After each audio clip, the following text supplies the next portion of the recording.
Aquest matí, Gavà i 13 municipis més de la comarca del Baix Llobregat han signat convenis de col·laboració amb el conseller d'Innovació, Universitats i Empresa de la Generalitat, Josep Huguet.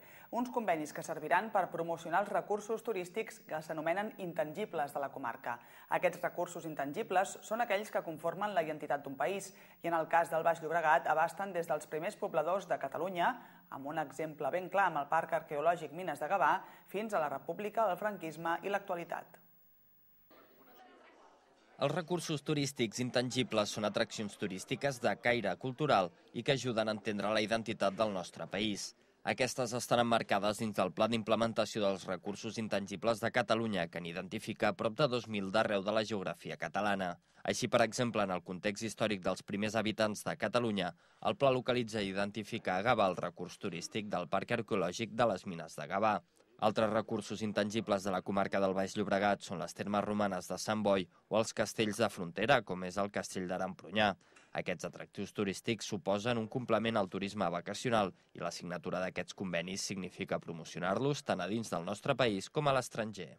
Amb aquest conveni la Generalitat reconeix a aquests municipis aquesta prioritat i a partir d'ara ja, des de l'Agència Catalana de Turisme, aquells ajuntaments que tinguin ja infraestructures d'aquest tipus passen a ser promocionats internacionalment quan anem a vendre turisme cultural de Catalunya. Això vol dir anar a les fires de Londres, vol dir anar a les fires de Moscou, vol dir fer venir turoperadors internacionals que ens visitin aquí, fer venir revistes especialitzades que ens visitin.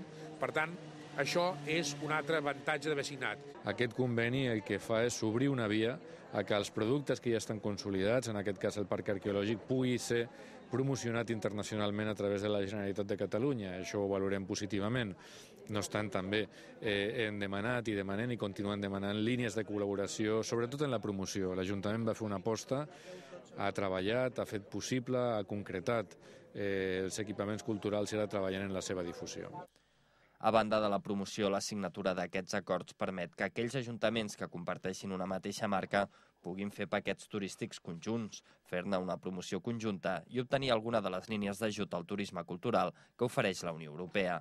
Tot plegat, a més, ajuda al desenvolupament econòmic de la comarca. Denota la manera de treballar conjunta a l'hora de fer conèixer, posar en valor determinades qüestions del nostre territori que poden esdevenir un producte turístic atractiu per un sector que hem de potenciar com a sector productiu, com a sector econòmic.